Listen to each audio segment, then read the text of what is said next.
હવે શરૂ થવા જઈ રહ્યો છે દેશનો સૌથી મોટો કેસ આપકી અદાલત રજત શર્માની સાથે।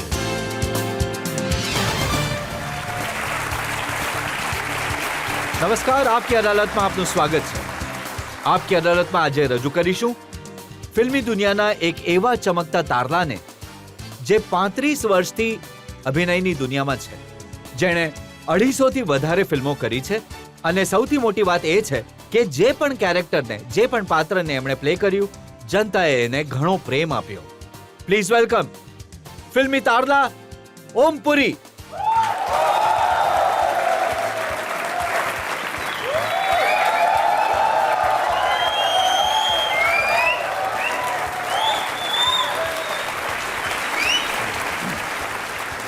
અને આપકી અદાલતમાં આજના આ ખાસ કેસ માટે જજ તરીકે અમે આમંત્રિત કર્યા છીએ જાણીતા કાર્ટુનિસ્ટ સુધીર તેલંગને।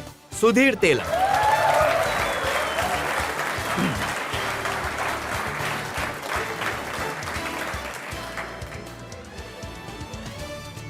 આપકી અદાલતમાં આરોપી પણ છે, જજ પણ છે, જનતા પણ છે। એ પહેલા કે આજનો કેસ શરૂ કરીએ, આજના જજ સુધીર તેલંગની પરવાનગી લઈશું આજની કાર્યવાહી શરૂ કરવા માટે। અદાલતની કાર્યવાહી શરૂ કરવામાં આવે। આપકી અદાલતમાં પહેલો આરોપ ફિલ્મ સ્ટાર ઓમ પુરી પર। આપકી અદાલતમાં અભિનેતા ઓમ પુરી પર આરોપ છે કે તેઓ જબરદસ્તી હીરો બનવા ઈચ્છે છે।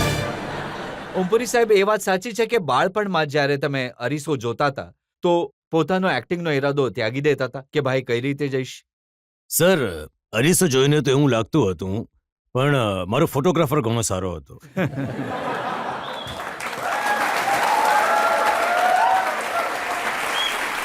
હું જો તમને મારો બાળપણનો ફોટો બતાવું, એના પર એક પણ દાગ નથી, એટલે કે એકદમ ક્લીન ચહેરો છે। જ્યારે તમે મુંબઈ આવવા ઈચ્છતા હતા એક્ટર બનવા માટે તો તમને ઘણા સમજાવ્યા હતા કે આવો ચહેરો ના તો વિલન હોય છે, ના કોમેડિયનનો, ના હીરોનો, તમે કેમ જઈ રહ્યા છો મુંબઈ?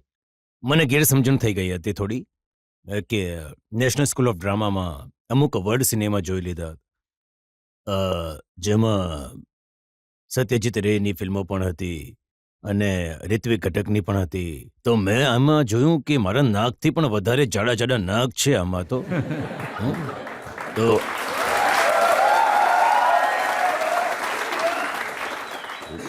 એન્થની ક્વીન મારાથી વધારે સુંદર નહીં હતા, તો મેં કહ્યું યાર હું પણ બની શકું છું એક્ટર, કેમ નહીં? લાલુ યાદવે એક દિવસ કહ્યું કે બિહારના રસ્તા ઓમપુરીના ગાલો જેવા છે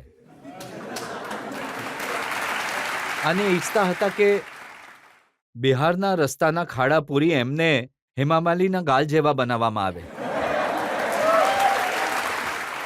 પણ હું કંઈક બોલી ગયો હતો તો એમને ઘણી તકલીફ થઈ હતી।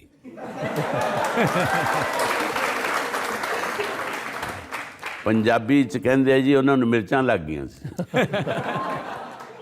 તો તમને કોઈકે સજેસ્ટ ન કર્યું કે પ્લાસ્ટિક સર્જરી કમસે કમ કરાવી લો? મને સજેસ્ટ કર્યું હતું એક મોહતરમાએ, યંગ હતા કે અને ઘરડા? યંગ હતા? નહીં, એ વડીલ હતા, વડીલ।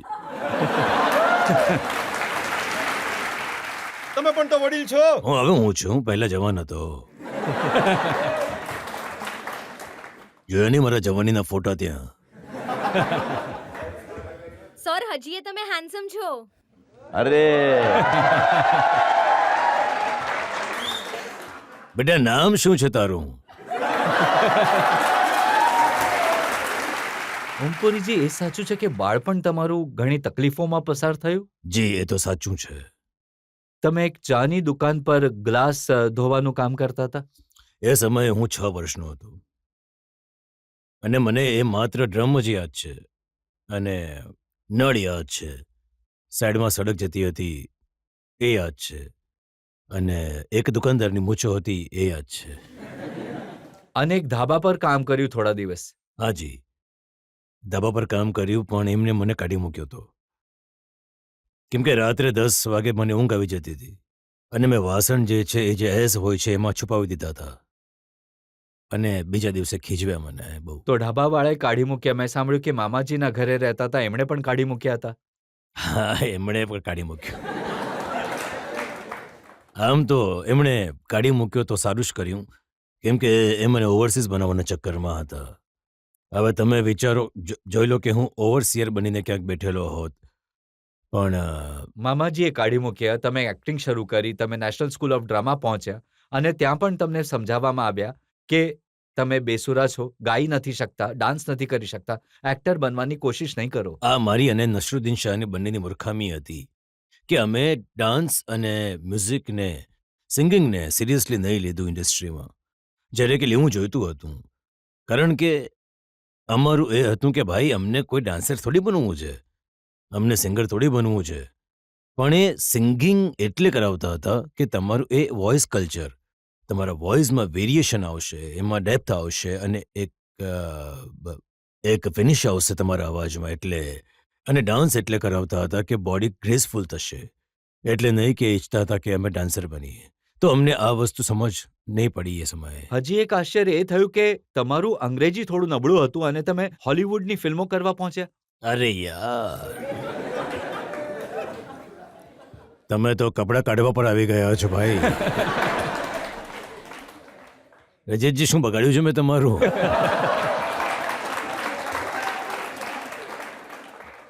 હું તો માત્ર સત્ય જનતાની સામે રાખી રહ્યો છું. ઠીક છે સર, તમે જરૂર રાખો. એ વાત સાચી છે સર કે હું પંજાબી મીડિયમમાં ભણ્યો અને એના પર મને જે આજે એક તો ગર્વ થાય છે, કેમ કે અંગ્રેજી જે છે એ નેશનલ સ્કૂલ ઓફ ડ્રામામાં જ્યારે ઇંગ્લિશ મીડિયમમાં આવ્યા તો મારા ગાઈડ સાહેબને ખબર પડી કે હું તો પાછો પંજાબ જવાનું વિચારી રહ્યો છું. અંગ્રેજીથી હું એટલો દુઃખી હતો. તો એમણે કહ્યું કે જો આ તો માત્ર ભાષા છે, જેમ પંજાબી બોલે છે, હિન્દી બોલે છે, એમ જ અંગ્રેજી ભાષા છે. એમણે મને 2-3 ટિપ્સ આપી હતી કે અંગ્રેજીનું છાપું લે, સવારે જોર જોરથી વાંચ અને અંગ્રેજીના રેડિયો પર ન્યૂઝ સાંભળ અને લોકો પરસ્પર એકબીજાની સાથે વાત કરે છે અંગ્રેજીમાં, એને સાંભળ અને બોલો, અને ભૂલ થાય તો શરમાવાનું નહીં, બેશરમ થઈને બોલ. તો સર, હું બેશરમ થઈ ગયો હતો અને શીખી લીધી. 20 અંગ્રેજી ફિલ્મો કરી ચૂક્યો છું.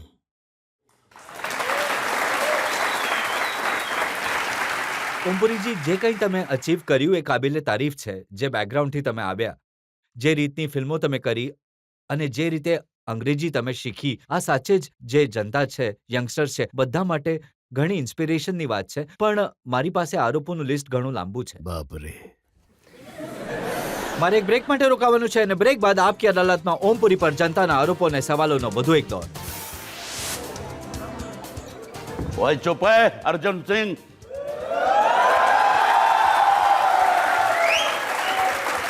ओए ओए द्रौपदी तेरी अकेले की नहीं है, हम सब शेयर होल्डर हैं.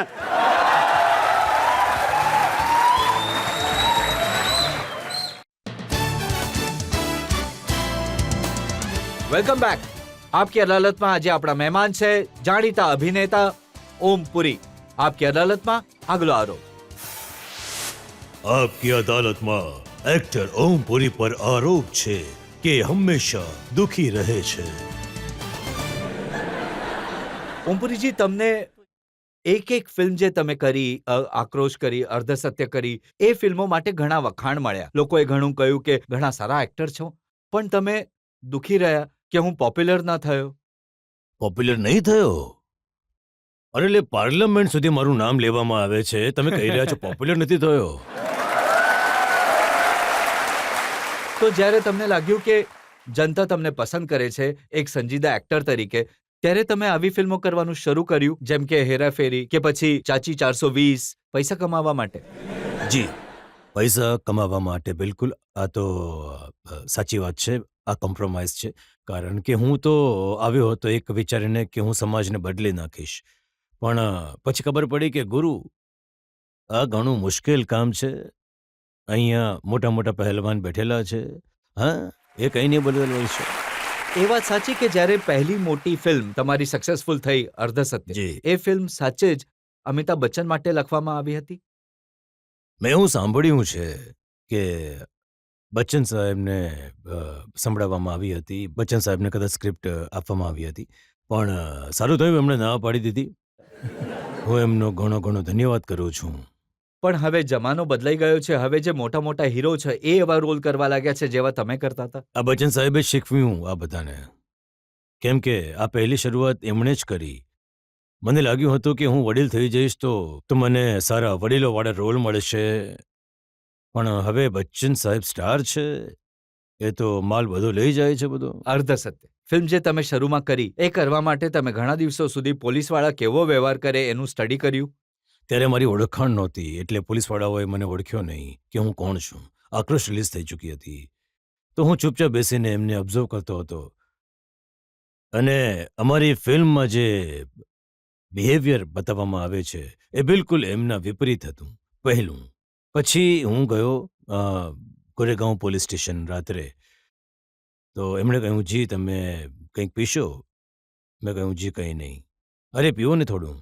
મારામારી લઈને આવો બે. મેં કહ્યું, આ મારામારી શું છે? હું એક સોડા અને એક લીમકા બંનેને મિક્સ કરવામાં આવશે. અડધી સોડા અડધી લીમકા, એને મારામારી કહેશું. અને સિટી ઓફ જોયમાં જ્યારે તમે એક્ટિંગ કરી તો તમે રિક્ષા ચલાવતા શીખ્યા? જી, હું મારી સડકો પર રિક્ષા ચલાવવાની હતી, તો જ્યારે હું કલકત્તા પહોંચ્યો તો મેં કહ્યું, ભાઈ મારી રિક્ષા ક્યાં છે? તો એમણે કહ્યું, જી રિક્ષા તમારી સેટ પર છે. સેટ એમણે જ બનાવ્યો હતો. એ ઘણો મોટો હતો એમ તો, પણ ઘણો ઉબડ-ખાબડ રસ્તો, અને ક્યાંક ઈંટ છે, ક્યાંક પથ્થર છે, અને નાની નાની ગલીઓ હતી. તો મેં કહ્યું, યાર મારે તો સડકો પર ચલાવવાની છે સાયકલ, આપણે આ રિક્ષા. તો મેં કહ્યું કે આ રિક્ષા તમે હોટલમાં પહોંચાડો, હું સવારે ઉઠીને સડકો પર જઈશ. અને તો એમણે કહ્યું કે ઠીક છે. તો બીજા દિવસે સવારે હું 5 વાગે ઉઠીને ચા પીને નીચે ગયો. બે એકચ્યુઅલી રિક્ષા પુલર મારી રિક્ષામાં બેઠા, એક પેસેન્જર્સ, અને હું ટ્રેક શૂટ પહેરીને ઉલ્લુની જેમ બહાર નીકળી ગયો. 15 મિનિટમાં ભીડ ભેગી થઈ ગઈ કે કોણ છે જોકર છે જે સાલો ટ્રેક શૂટ પહેરીને રિક્ષા ચલાવે છે. મેં કહ્યું, ગુરુ આ કામ નહીં ચાલે. પછી મેં વિચાર્યું કે લુંગી, બનિયાન અને ગમછો, અને ગમછાનો તો ખૂણો મોઢામાં, એટલે ખબર નહીં પડે કે ખબર ન પડે કે કોણ છે. અને હું 15 દિવસ સુધી લગાતાર સવારે 5 વાગે એ લોકો આવી જતા હતા, રિક્ષા પુલર્સ, એ બેસતા હતા એક passengers, so that nobody stop us. અને પહેલા દિવસે તો હું મુશ્કેલથી 15 મિનિટ ચલાવી શક્યો. 15 દિવસ પછી વધીને એ 3 કલાકનું થઈ ગયું. અને જ્યારે સ્પર્શમાં તમારે રોલ કરવાનો હતો બ્લાઇન્ડ ટીચરનો, તો એને માટે પણ તમે ગયા હતા ત્યાં? એ અમે શૂટિંગ જ બ્લાઇન્ડ સ્કૂલમાં કરી રહ્યા હતા, જ્યાં બ્લાઇન્ડ બાળકો ભણતા હતા, અને અમુક અધ્યાપક પણ બ્લાઇન્ડ હતા, પ્રિન્સિપલ પણ બ્લાઇન્ડ હતા.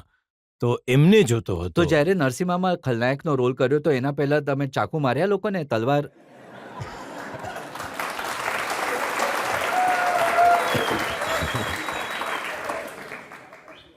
શું સર, તમે આવા આરોપો નહીં લગાવો. તો અહીંયા જે લોકો હાજર છે જનતામાં, એમને પૂછીએ એ તમારી એક્ટિંગ વિશે શું સવાલ પૂછવા ઈચ્છે છે. અરે આ તો એ જ છે.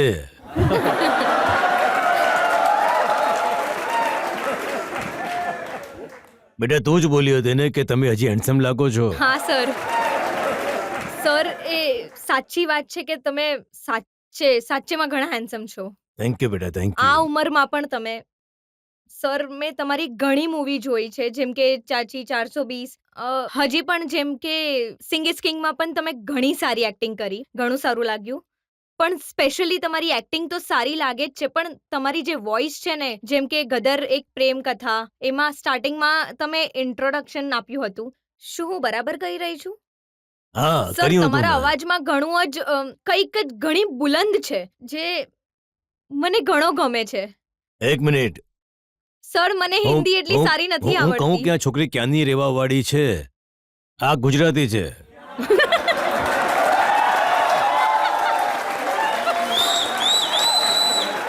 પૂછો. જી સર. તું ગુજરાતી છો ને? હા હું ગુજરાતી. શું નામ? સર મારું નામ ઈશિતા શાહ. હું ગુજરાતથી અહીંયા ભણવા માટે આવી છું. તારું વતન ગુજરાત? ગુજરાત. હું તમારી પાસે તમારો એક ફેવરેટ ડાયલોગ સાંભળવા ઈચ્છું છું, જે તમારી ફેવરેટ ફિલ્મનો ફેવરેટ ડાયલોગ હોય, એ જ અંદાજમાં, એ જ રીતે. અચ્છા. 250 ફિલ્મો કરી છે તમે આજ સુધી. આ તમારો ફેવરેટ ડાયલોગ કયો રહ્યો છે? ओए चुप है अर्जुन सिंह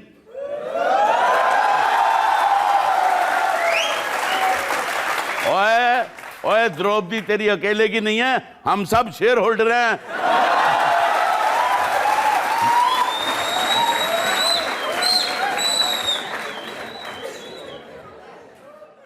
આજકાલ એવી ફિલ્મો પણ બનવા લાગી છે જેમાં ડાયલોગ ઓછા અને ગાળો વધારે હોય છે. જી તો તમને તક મળી આવી કોઈ ફિલ્મ કરવાનો? સર, મને સાચે જ નથી હમણાં સુધી તક મળી. અને હું શું છે ને કે હું ફિલ્મોમાં ગાળો આપવા નથી ઈચ્છતો સર. હું અસલી જીવનમાં ગાળો આપવા ઈચ્છું છું. તમે ઘણું સિસ્ટમની પણ એ સાચું વિરુદ્ધ છે જે તમે હમણાં વાત કરી રહ્યા હતા, એ ઘણી સંજીદા વાત છે. યુ નો કે સાચે જ મારા હિસાબથી જે આપણી ફિલ્મનું સ્તર છે એનું પતન થઈ રહ્યું છે. 10% માત્ર ફિલ્મો છે જે સાચા અર્થમાં સારી છે. એટલે 50ના દશકથી લઈને હમણાં સુધી ફિલ્મોમાં ગિરાવટ આવતી જ રહી છે. એને માત્ર મનોરંજનનું સાધન માનવામાં આવી રહ્યું છે. એમાં કોઈ પણ રીતની સંજીદગી નથી. દેશમાં શું થઈ રહ્યું છે, સવારે છાપું વાંચો છો તો શું હાલત થાય છે તમારી. 16 ડિસેમ્બરે શું થયું? એટલા બેશર્મ લોકો છે આપણે. આખો સમાજ જે છે બેશરમ થઈ ગયો છે. સમાજને ચલાવવાવાળાને ઊંઘ કેવી રીતે આવે છે, ભૂખ કેવી રીતે લાગે છે, મને સમજ નથી પડતી. આજે દેશની ચિંતા તમારા મનમાં છે, એને લઈને ઘણા બધા આરોપો મારી પાસે છે. આપણે એક બ્રેક માટે રોકાઈશું અને બ્રેક બાદ આપકી અદાલતમાં ઓમપુરી પર જનતાના આરોપો અને સવાલોનો વધુ એક દોર. અરે, નેતાઓને મૂર્ખ કઈ રીતે કહી શકીએ છીએ? આટલા મોટા મોટા સ્કેમ કોઈ મૂર્ખ થોડી કરી શકે છે. અક્કલવાળો કરે છે. અક્કલવાળા જ કરી શકે છે ને. Welcome back. આપકી અદાલતમાં આજે આપણે કેસ ચલાવી રહ્યા છીએ જાણીતા અભિનેતા ઓમપુરી પર. આપકી અદાલતમાં આગલો આરોપ. આપકી અદાલતમાં એક્ટર ઓમ પુરી પર આરોપ છે કે તેઓ રાજનીતિમાં મિસફિટ છે. જ્યારે દિલ્હીમાં અન્ના હજારે રામલીલા મેદાનમાં ઉપોષણ પર ઉતર્યા હતા ત્યારે તમે એક ઘણું લાંબુ ભાષણ આપ્યું હતું અને તમે દેશના રાજનેતાઓને અભણ, ગંવાર, મૂર્ખ બધું જ કહી દીધું હતું. આ લાસ્ટ વાળું મેં નહોતું કહ્યું સર. હવે હવે હવે હું એ હવે ચકાસી રહ્યો હતો કે તમને યાદ છે કે નહીં તમે શું શું કહ્યું મને હતું. બધું યાદ છે સર. અરે, નેતાઓને મૂર્ખ કેવી રીતે કહી શકીએ છે? આટલા મોટા મોટા સ્કેમ કોઈ મૂર્ખ થોડી કરી શકે છે. અક્કલવાળો કરે છે. અક્કલવાળા જ કરી શકે છે ને. પણ તમે જે સાંસદોની શાનમાં જે શબ્દો વાપર્યા હતા તે દિવસે જી, એને લઈને પાર્લામેન્ટમાં જે મેમ્બર્સ હતા એ ઘણા નારાજ થયા હતા તમારાથી. ઘણા નારાજ થયા. ખાસ કરીને શરદ યાદવજી અને લાલુજી. અમુક લોકોએ એવું પણ કહ્યું કે ઓમપુરી થોડું પીને આવ્યા છે. ઓહો હો હો. અચ્છા, કોઈએ સૂંઘ્યું મને આવીને ત્યાં? હા, હું કઈ એકલો થોડો ત્યાં ઊભો હતો? હા, એમણે કહ્યું કે એમપીઝને અભણ અને ગવાર તો કોઈ માણસ નશામાં જ કહી શકે છે. અચ્છા. નહીં, આમ પણ કહી શકે છે, દૂધ પીને પણ કહી શકે છે. જો શું છે કે આજે બે શબ્દો જેને ઉછાળવામાં આવ્યા છે એની કોન્ટેક્ટ્સ કોઈએ કહી જ નથી. એક તો મારાથી એક શબ્દ ખોટો નીકળ્યો હતો, એ હતો પાર્લિયામેન્ટ. અચ્છા, પહેલા તો એવું કરીએ કે જે હું- તમે બોલ્યા હતા એ પણ જનતાને સંભળાવી દઈએ એટલે લોકોને યાદ આવી જાય કે ઓમપુરીએ અન્ના હજારેના મંચ પરથી રામલીલા મેદાનથી આ તો શું કહ્યું સાલું હું હતું. જ્યાં સુધી મરીશ નહીં, આ તમે લોકો દેખાડતા જ રહેશો. મારી જ્યારે જીવન કથની તમે લોકો બતાવશો ને એમાં આ સીન જરૂર હશે. કારણ કે મને લાગે છે કે આ તમારી જિંદગીનો સૌથી મોટો સીન છે. જી, જી અને આ એ ડાયલોગ છે જે કોઈએ લખીને નથી આવ્યા, તમે તમારા ડાયલોગ પોતે જી માર્યા જી જી જી દિલથી નીકળેલો અવાજ. पार्लियामेंट के आधे से ज्यादा लोग गंवार हैं, अनपढ़ हैं. कैसे लड़ते हैं वो लोग, हम लोग टेलीविजन पे देखते हैं. कैसे लड़ते हैं वो, एक दूसरे पर कुर्सियां फेंकते हैं, एक दूसरे पर माइक फेंकते हैं, एक दूसरे को सुनने के लिए तैयार नहीं है. ये हैं देश के नेता जो देश को चलाएंगे और आपको न्याय देंगे. हमारी भी गलती है, हम ऐसे नालायकों को चुनकर भेजते हैं. अब ऐसे नालायकों को हम नहीं चुने. તો આજે પણ કાયમ છો તમે તમારી વાતો પર? જી હા, બિલકુલ. હું માત્ર 2 શબ્દોને છોડીને 2 શબ્દોને પણ હું તમને સંભળાવી દઉં છું. આજે મેં કહ્યું, આ તો સાચું જ છે ને, કે ખુરશીઓ ફેંકાઈ હતી લખનૌમાં, માઇક ફેંકાયા હતા બેંગ્લોરમાં, પોલીસ અંદર બોલાવી પડી હતી કારણ કે અમુક એમપીઝને લોહી નીકળવા લાગ્યું હતું, એ બધું કોઈ ટેબલ ઠીક છે. નીચે ઘૂસી ગયું હતું અંદરની જેમ. એના પર થોડી કોઈ હવે- વાંધો હવે- ઉઠાવી હવે રહ્યું છે. હમણાં પંજાબમાં મા બહેનની ગાળો આપવામાં આવી હતી, જે કે યુટ્યુબ પર છે ભાઈ, બધા જોઈ લેજો. જોઈ ચૂક્યા છે પણ બધા. વાંધો તો થઈ રહ્યો છે, તમે જે ગવાર કહ્યું, તમે જે અભણ કહ્યું એના પર. સર, ગવાર કોઈ ગાળ નથી હોતી. ઘરમાં બાળક ખાવાનું થોડું પડી જાય તો કે ગવાર ક્યાંયનો. હા, અને અભણ પણ કોઈ એવી ખતરાવાળી વાત નથી. તો પછી તમે માફી કેમ માંગી? મેં તો માફી એમ જ સ્ટાઇલ માટે માંગી લીધી હતી.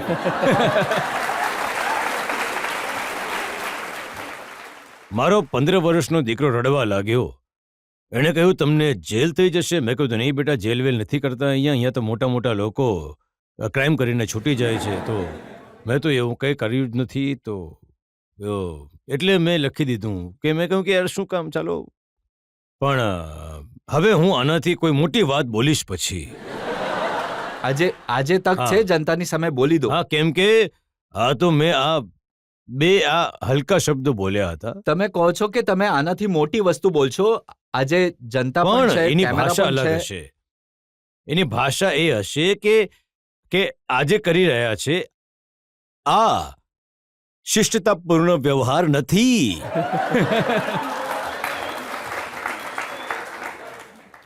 આજે કરી રહ્યા છે એ દેશના હિતમાં નથી.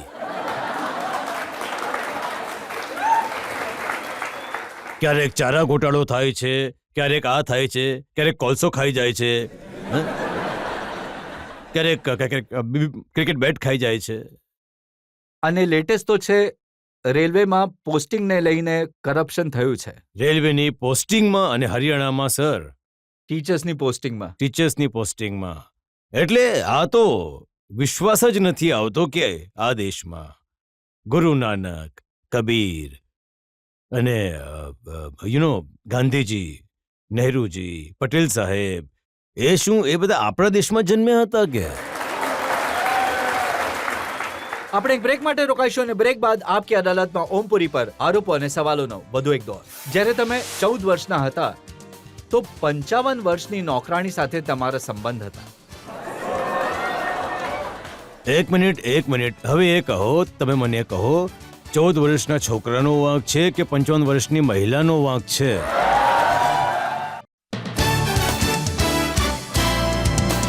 Welcome back. આપકી અદાલતમાં આજે આપણા મહેમાન છે જાણીતા અભિનેતા ઓમપુરી. આપકી અદાલતમાં આગલો આરોપ. આપકી અદાલતમાં અભિનેતા ઓમ પુરી પર આરોપ છે કે તેમણે પર્સનલ લાઈફમાં ઘણી ગડબડો કરી. અરે બાપરે બાપ. ક્યાં ભાગી રહ્યા છો તમે?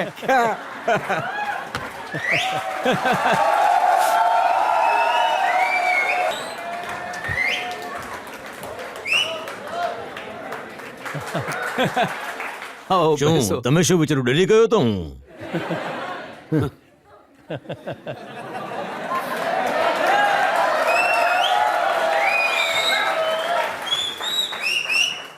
મને લાગે છે તમે હિંમત ભેગી કરવા ગયા હતા.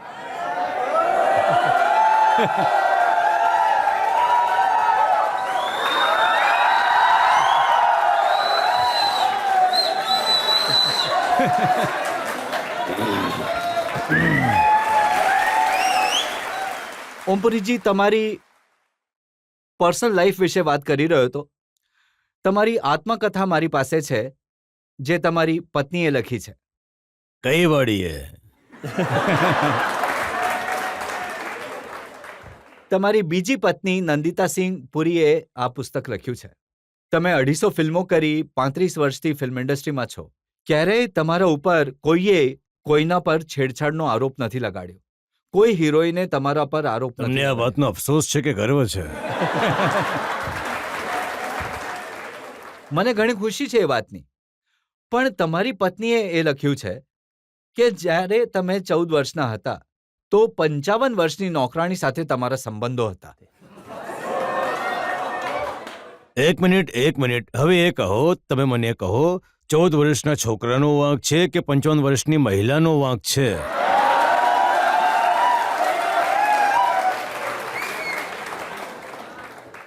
ચલો, બીજો આરોપ એમણે લખ્યો છે, જ્યારે તમે 37-38 વર્ષના હતા ત્યારે એક ઓછી ઉંમરની કામવાળી સાથે સંબંધો હતા. લો, હા, ઓછી ઉંમરની એટલે જે 5 વર્ષ નાની હોય છે, નાની ઉંમરની થઈ ગઈ. કમાલ છે યાર. જો એક તો એ છે કે નોકરાણી નહીં હતી મારા માટે. મારા પિતાજી 80 વર્ષના હતા અને એમની સાર સંભાળ એ રાખતી હતી. અને મારા 3 ભત્રીજા, મારા ભાઈ અભણ હતા, 8મી પાસ હતા, અને પંજાબમાં જે ટેરરિઝમ હતું એ પોતાની પીક પર હતું. અને એમને બાળકોને હું ત્યાં લઈ આવ્યો હતો. એક 5મામાં હતો, એક 7મામાં હતો, એક 9મામાં હતો. અને હું શૂટિંગ કરવા બહાર જતો હતો. ક્યારેક 10 દિવસ માટે ગયો, ક્યારેક 15 દિવસ માટે ગયો. તો એ ઘરની કેરટેકર હતી અને એની સાથે મારા સંબંધ થયા. મારા લગ્ન પણ નતા થયા. જો લગ્ન થયેલા હો તો તમે કહેતા કે એડલ્ટરી. હમણાં શાની એડલ્ટરી છે? તમે કહો, એડલ્ટરી શું મારું છે એમાં? એ બધું 37 જાણવાનો વર્ષનો કોઈ- માણસને કોઈ જરૂરત નથી હોતી કે શું?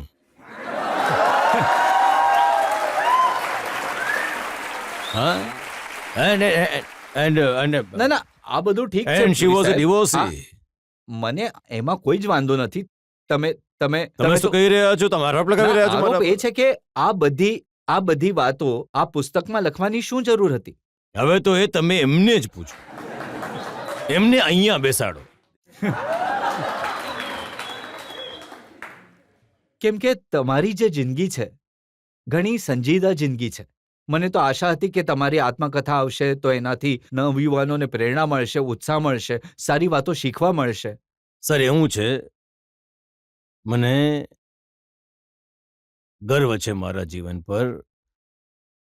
મારા જીવનની દરેક વસ્તુ પર મેં કોઈના ઉપર પગ નથી રાખ્યો. હા, અને જો એકાદ જગ્યાએ એવી ભૂલ થઈ ગઈ છે એનું મેં ખરા દિલથી પસ્તાવો કર્યો છે. અને વગર ભૂલ કરે તો માણસ હોઈ જ નહીં શકે. તમે તો ભગવાન થઈ જશો. અને બીજી વસ્તુ એ કે તમે આ પુસ્તક મારું જીવન એટલે એમાં એટલી ક્ષમતા હતી કે આ હિન્દુસ્તાનની દરેક લાઇબ્રેરીમાં આ પુસ્તક હોય છે. મારું બાળપણ જે છે એ તમે with all great, he is a legend, he is a genius. Charlie ચેપ્લિનનું જે બાળપણ છે તમે વાંચશો. એમની પણ માં પાગલ થઈ ગઈ હતી. મારી માં પણ પાગલ થઈ ગઈ હતી, પાગલખાનામાં હતી. એમણે પણ ગરીબી જોઈ હતી, મેં પણ ગરીબી જોઈ છે. ઘણી વસ્તુઓ મળે છે. તો આ પુસ્તક એ લેવલની બની શકતી હતી અને થશે, કારણ કે આ બીજી આવશે અને એમાં કંઈ છુપાવવામાં નહીં આવે, કંઈ પણ લખવાની રીતથી કે કેટલું તમે કોઈ વસ્તુને રૂઢ પણ કરી શકો છો અને એને તમે ગ્રેસફુલી પણ કહી શકો છો. પણ એ તમે માનો છો કે તમારાથી જીવનમાં અમુક ભૂલો થઈ અને એ ભૂલોનો તમને પસ્તાવો છે? જે બિલકુલ છે, બિલકુલ છે. જેમ કે મારી પહેલી જે પ્રેમિકા હતી, કેમ કે મેં એટલું ડિલે કર્યું. હા, થોડો સમય જોઈએ કરીને એ બિચારી એટલી કંટાળી ગઈ Then she went and got married.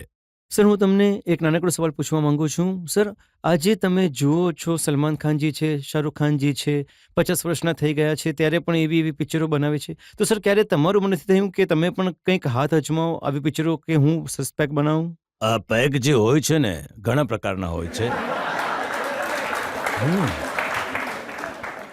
અમુક બહારના પેક હોય છે અમુક અંદરના પેક હોય છે તો મારા અંદરના છે ઘૂસીને જ જોતું પેક જ પેક છે આ તો 6-8 ની વાત કરે છે મારે તો 15-20 પેક છે અંદર એ અંદરની તરફ આમ છે પણ એ સાચું છે કે તમે હવે મલ્લિકા શેરાવત સાથે ફિલ્મ કરી રહ્યા છો?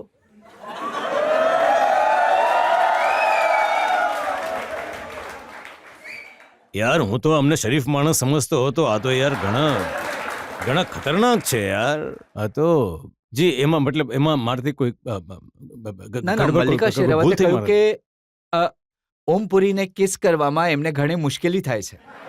કેમ? હવે એ તો એમને જ પૂછો, તમે ફિલ્મ કરો છો એમની સાથે, હું શું કહું? નહીં પણ એણે તમને આ કહ્યું? નહીં આ છાપામાં છપાયું છે. હું આમંત્રણ આપું છું મલ્લિકા શરાફતજીને કે એ જ્યારે પણ કિસ કરવા ઈચ્છે હું નાઈ ધોઈને હાજર થઈ જઈશ.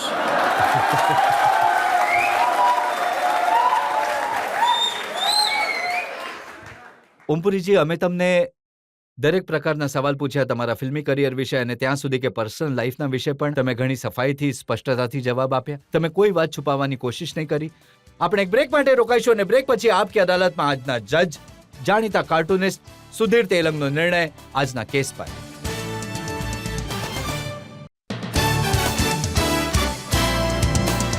Welcome back. આપકી અદાલતમાં આજે આપણે કેસ ચલાવ્યો જાણીતા એક્ટર ઓમપુરી પર. આપણે ઓમપુરીને પૂછ્યું કે હીરો કેમ બનવા ઈચ્છે છે, દુઃખી કેમ રહે છે. અમે એમને પૂછ્યું એમની રાજનૈતિક આકાંક્ષાઓ વિશે અને એમણે એમપીઝ વિશે જે કંઈ કહ્યું એના વિશે. હવે સમય છે આપકી અદાલતમાં આજના જજ સુધીર તેલંગના નિર્ણયનો. ઓમપુરી સાહેબની જે વાર્તા છે એ જમીનથી આકાશ સુધી પહોંચવાની વાર્તા છે. તમે ના માત્ર એક ઘણા મહાન કલાકાર છો, ઘણા મોટા કલાકાર છો, ઘણા સારા એક્ટર છો, પણ ઘણા સાચા, સરળ અને ઈમાનદાર માણસ છો. તમે હિન્દુસ્તાનના ફિલ્મ જગતમાં એ સમય પ્રવેશ કર્યો હતો જે સમય ચીકણા ચોપડા ચોકલેટી ચહેરાનું ચલણ ચાલતું હતું. ઓમપુરી સાહેબે હિન્દુસ્તાનના ફિલ્મ જગતમાં જઈને એ આખી પરિભાષાને બદલી નાખી. થિયેટરથી લઈને કલા સિનેમા સુધી, હોલિવૂડની ફિલ્મો અને બોલિવૂડની ફિલ્મો સુધી પુરી સાહેબે આખી દુનિયામાં પોતાની પ્રતિભાના પરમંચ લહેરાવ્યા છે. અને એવા સમયે જ્યારે લોકો અર્ધ સત્ય બોલવામાં પણ ડરે છે, પુરી સાહેબ પૂર્ણ સત્ય બોલવામાં વિશ્વાસ રાખે છે અને ક્યારે ડરતા નથી. પુરી સાહેબ, તમારી એક ફિલ્મ હતી અર્ધ સત્ય અને એનો એક ઘણો જ જાણીતો ડાયલોગ છે જે અનંત વિલણકર જે પોલીસ ઇન્સ્પેક્ટર બોલે છે. આ અદાલતમાં તમને વિનંતી કરીશ કે તમે તમારા બુલંદ અને ડિવાઇન અવાજમાં એ ડાયલોગ એકવાર ફરી બોલીને સંભળાવો. એમાં બે મુવમેન્ટ છે. એક તો જ્યારે અંડરવર્લ્ડના ડોનને મારી દે છે, એની પાસે જાય છે કે મારી મદદ કરો, મારાથી મર્ડર થઈ ગયું છે. મર્ડર થઈ ગયું એટલે પોલીસ સ્ટેશનમાં એટલો માર્યો એણે કોઈને કે એ ખતમ થઈ ગયો, સસ્પેન્ડ થઈ ચૂક્યો છે. તો આની પાસે, કેમ કે આ અમેલે બની ચૂક્યો છે, એની પાસે જાય છે કે ભાઈ મારી મદદ કર, અને એ એને કહે છે કે तुम पुलिस डिपार्टमेंट में मेरा आदमी बनकर रहो.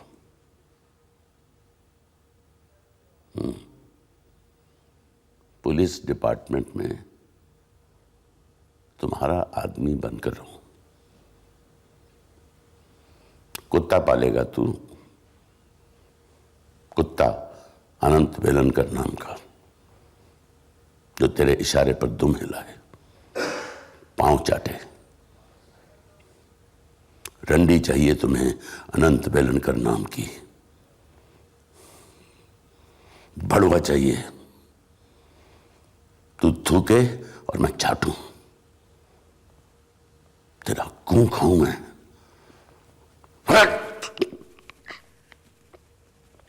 And he kills him.